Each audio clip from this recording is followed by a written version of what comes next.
안녕하세요. 거제리면 부동산 김 소장 거북킴TV입니다.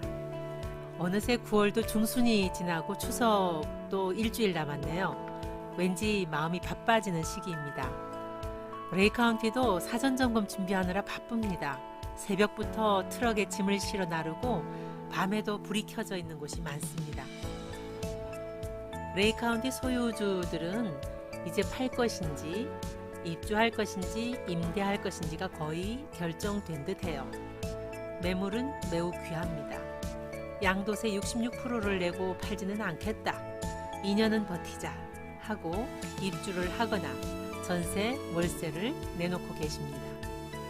그런데 전세, 월세를 내고 받는 보증금과 월세 금액에 대해서 세금 신고를 해야 한다는 사실은 잘 모르시는 분들이 많은 것 같습니다. 그래서 오늘 주택 임대소득에 대한 영상을 만들어 봤습니다. 내용이 좀 어렵고 길어요. 그래도 쉽게 어떻게 설명해 드릴까 고민하면서 만들었으니까 끝까지 시청해 주시면 감사하겠습니다. Q&A 질문과 답변 방식으로 정리해 봤습니다. 첫 번째 질문, 주택 임대소득 종합소득세 신고 꼭 해야 하나요? 네, 꼭 해야 합니다. 국세청에서는 소득신고 했는지 안 했는지 파악이 가능해졌어요. 전월세 신고제가 23년 6월 1일부터 의무사항이 되었잖아요. 전월세 신고한 그 데이터가 국세청에 들어있고요. 또 세입자가 연말정산 때 월세세액 공제받기 위해서 자료를 제출하거든요. 그 자료가 데이터로 국세청에 있기 때문에 데이터를 대조해보고 신고가 누락되었으면 세금 추징한다고 합니다. 세금 신고 누락된 것이 좀 많아 보이면은 최대 5년까지 추징한다고 하고, 또 미신고 가산세, 또 납부지연 가산세까지 해서 가산세까지 붙여내야 하기 때문에 때가 되면 신고를 하는 것이 좋을 것 같습니다. 두 번째 질문, 임대 수입 금액 2천만 원 이하는 신고 안 해도 되죠? 아닙니다. 2014년부터 18년까지 한시적으로 비과세를 했지만 2019년부터 전면 과세가 시행되었습니다. 그냥 수입이 있으면 2천만 원 이하든 이상이든 신고를 해야 합니다. 세 번째 질문, 주택 임대소득은 어떤 세금을 내나요? 임대소득은 임대업이라는 사업을 통해서 벌어들인 소득이니까 사업소득에 해당하고, 근로소득, 금융소득, 무슨 배당소득, 이런 여러가지 다른 소득과 합산해서 과세되는 종합소득세를 내는 것입니다. 네 번째 질문, 주택 임대소득이 있는 사람은 누구나 다 세금을 내야 하나요? 아닙니다. 부부 합산 보유 주택수에 따라서 과세 여부가 결정됩니다. 월세, 보증금, 전세라고 생각하시면 됩니다. 월세를 내는 경우 또 전세를 내는 경우가 좀 다릅니다. 월세는 1주택자는 비과세입니다. 내가 집이 한 채밖에 없는데 그 집을 월세를 냈다. 비과세입니다. 전세는 2주택까지 비과세입니다. 내가 집이 두 채 있는데 하나는 내가 살고 하나 전세 냈다. 비과세입니다. 둘 다 전세 내고 나도 전세 산다. 비과세입니다. 그런데 월세는 2주택자부터 내가 한 채 살고 한 채 월세를 냈다. 과세입니다. 물론 둘 다 월세를 내고 나도 월세 산다. 과세죠. 그런데 전세는 세 채부터 신고해야 됩니다. 과세입니다. 그래서 월세는 2주택자부터, 전세는 3주택자부터 세금 신고해서 세금을 내야 합니다. 여기서 주택수라는 것은 임대를 한 주택수가 아니라 소유하고 있는 주택수입니다. 거주하는 주택도 포함해서 계산합니다. 그리고 본인과 배우자의 주택수를 합산한 것입니다. 동일 세대라 하더라도 부모님이나 자녀의 주택수는 포함하지 않습니다. 그리고 소형주택, 즉 전용 40제곱미터 이하이면서 동시에 기준시가 2억 이하인 주택은 간주 임대료, 즉 전세를 냈다면 과세하지 않습니다. 소형 주택은 전세를 냈을 때 과세하지 않고 월세를 냈을 때는 과세 대상입니다. 조금 전에 1주택자이면서 월세를 낸 경우는 비과세라고 했는데 예외가 있습니다. 이 1주택자라 하더라도 12억 원, 공시가격 12억을 초과하는 고가주택이나 국외에 소재하는 주택은 과세 대상입니다. 그리고 소형주택, 투룸 같은 경우는 전세를 내줬을 때는 과세에서 제외됩니다. 그러나 월세, 이 투룸을 월세를 냈다, 이런 경우는 과세 대상입니다. 다음은 전세를 냈을 때 그 보증금에 대해서 과세 대상 여부를 따져보겠습니다. 집이 5채 있어요. 전부 전세를 줬네요. 그런데 3채가 소형주택입니다. 이 소형주택은 전세를 냈을 경우 과세 대상에서 제외한다 그랬죠. 그러니까 전세 2채를 준 것과 같아요. 그러면 이 사람은 과세 대상이 아닙니다. 신고 안 해도 되겠죠. 근데 이 사람은 5채가 있는데 전부 전세를 줬어요. 그런데 2채가 소형주택이에요. 이 2채만 과세 대상에서 제외되고 이 3채가 과세 대상이기 때문에 전세는 3채부터 과세 대상으로 신고해야 됩니다. 5번째 질문. 주택임대소득의 몇 프로를 세금으로 내나요? 수입 금액에 따라서 다른데요. 2천만 원을 초과하면 다른 소득과 합산해서, 즉 근로소득, 배당소득, 연금소득 이런 소득들을 합산해서 종합과세합니다. 종합과세는 소득 금액에 따라 6%에서 45%까지 차등 적용하는 세율입니다. 2천만 원 이하인 경우는 분리과세와 종합과세 중에 유리한 쪽으로 선택하면 됩니다. 이 분리과세는 14%의 단일 세율입니다. 6번째 질문. 좀 전에 수입금액에 따라서 세율이 정해진다고 했는데 임대소득의 총 수입금액은 어떻게 계산되나요? 총 수입금액은 월세, 간주임대료, 관리비의 합입니다. 여기서 관리비도 수입금액에 포함되나 의문을 가지실 텐데요.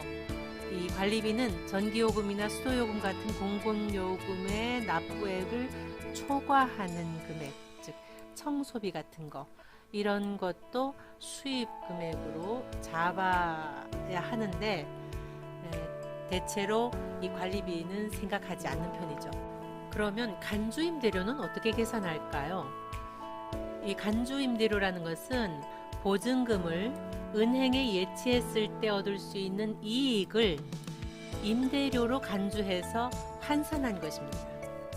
이 공식이 있는데요. 간주임대료는 보증금액에서 3억 원을 뺀 금액의 60%에다가 정기예금 이자율을 곱한 것입니다. 정기예금 이자율은 올해는 2.9%입니다. 작년까지는 1.2%였는데 간주임대료를 한번 계산해 보겠습니다. 레이카운티 1단지, 2단지, 84 타입 전세가 4억 안팎으로 나와 있는데요. 이 4억을 간주임대료로 계산하면 공식에 적용해 보겠습니다. 보증금 4억에서 3억을 빼고 그 금액의 60%에다가 2.9% 이자율을 곱하면은 174만 원입니다. 간주임대료가 4억에 대한 간주임대료가. 그런데 월세는 5천에 150, 1억에 150 이렇게 나와 있는데 이 보증금을 무시하고 이 월세만 계산을 해보더라도 12달 곱하면은 1,800만 원이에요. 이렇게 보면은 세금만 생각한다면 전세로 내는 것이 훨씬 유리하겠죠. 이 간주임대료는 부부 합산 3주택 이상 소유자에게만 과세합니다. 그리고 보증금 합계액이 3억 원을 초과했을 때만 과세합니다. 합계액이 3억 원 이하인 경우는 과세하지 않습니다. 그리고 소형주택도 간주임대료는 과세하지 않습니다. 소형주택도 월세는 과세 대상입니다. 이번에는 보증금을 간주임대료로 환산해서 총 수입 금액을 계산해 보겠습니다. 3주택자입니다. A주택은 5천만 원에 150만 원, B주택은 1억 전세를 내고 있고 C주택은 3억 5천만 원에 100만 원 월세를 받고 있습니다. 그냥 1월 1일부터 12월 31일까지 1년 임대한 것으로 보고, 또 이 주택들은 40제곱미터 이상이고 기준시가 2억 이상이니까 다 소형주택이 아닙니다. 그래서 제외되는 주택이 없습니다. 이 3주택이기 때문에 이 보증금도 과세 대상이고 월세는 물론 과세 대상입니다. 그래서 A주택을 간주임대료로 계산해 보면은 이 3개 주택 중에서 3억 합산한 금액이 3억 이상인 보증금에 대해서 과세를 하니까 가장 큰 금액 3억 5천, 여기다가 3억을 빼고 먼저 이 3억을 빼고 그 금액의 60%에 대해서 이자율 2.9%를 곱하면은 C주택의 간주임대료는 87만 원입니다. A주택은 뺄 게 없죠. 이미 3억 뺐으니까 그냥 5천만 원에 60%에 대해서 2.9%를 곱하면 87만 원. B주택은 1억에 대해서 60%를 2.9% 곱하면 174만 원입니다.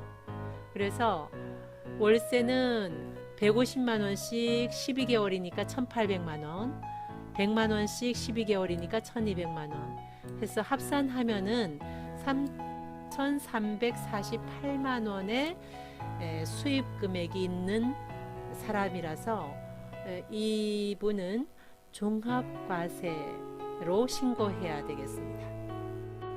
7번째 질문.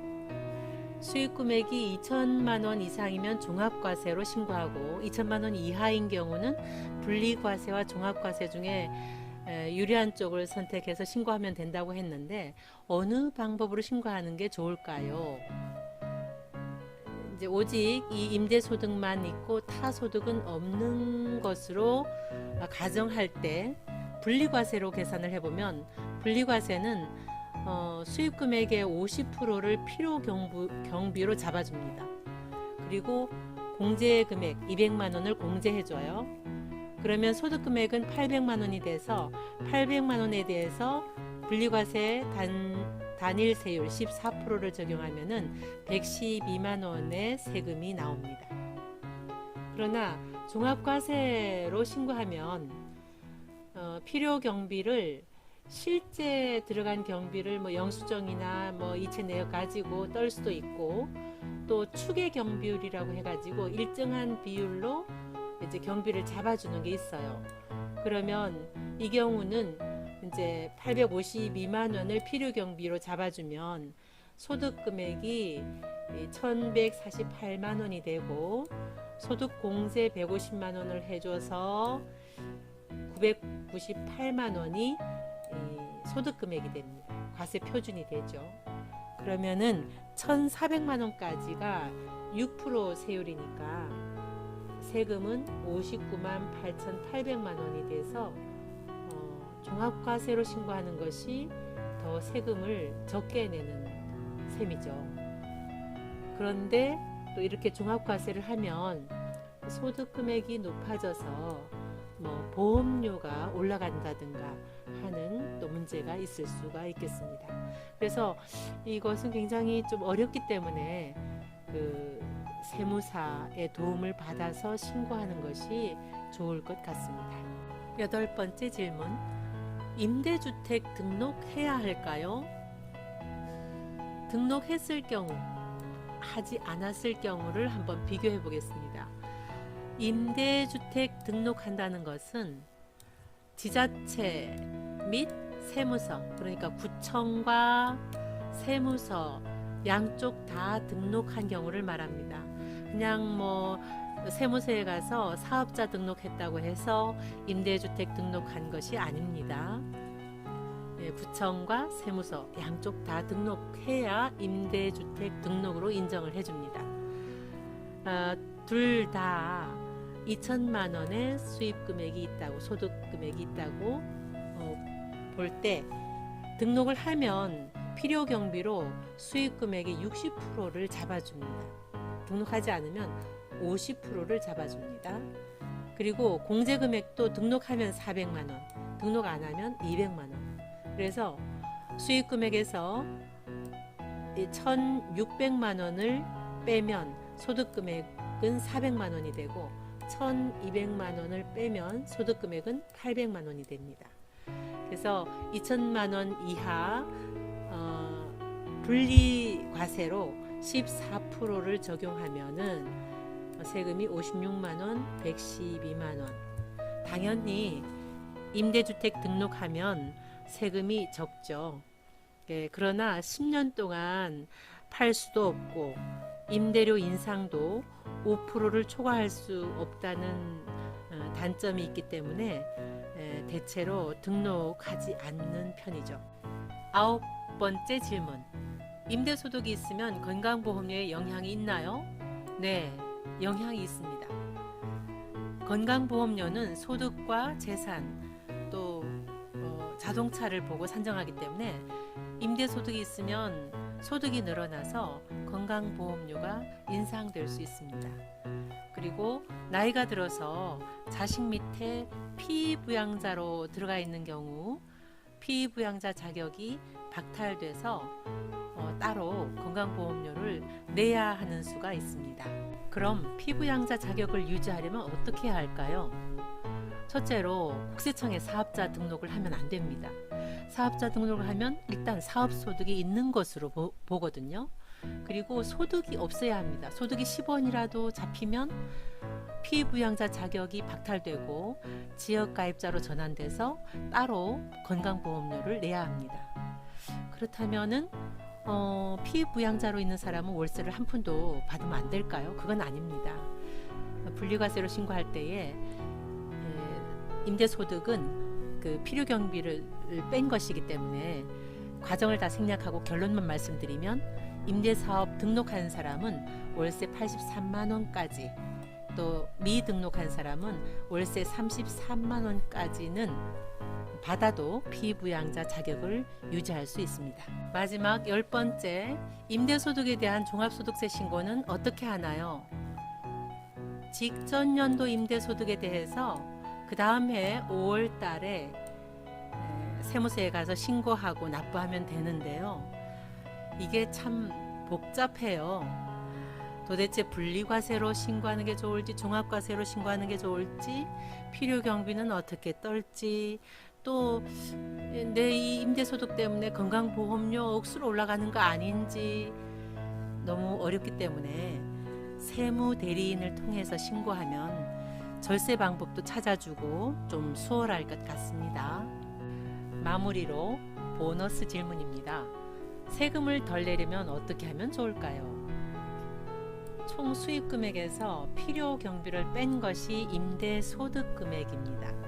그렇기 때문에 이 필요 경비를 많이 최대한 잘 입증하면 좋겠죠.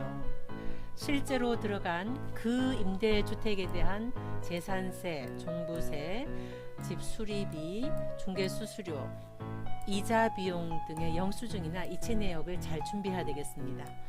수리비도 그냥 현찰로 주지 말고 꼭 계좌 이체를 해서 증거를 남겨두면 좋겠죠. 이렇게 필요 경비를 떠는 방법은 두 가지, 실제로 경비를 떠는 것, 실제 경비를 떠는 것과 추계 경비율로 떠는 방법이 있습니다. 추정해서 계산한 경비율이란 뜻인데 17%, 40% 이렇게 비율이 정해져 있어요. 이것을 어떻게 적용하느냐 하는 것은 전문적인 것이라 세무 대리인의 도움을 받으면 좀 절세할 수 있는 방법을 안내받을 수 있을 것 같습니다.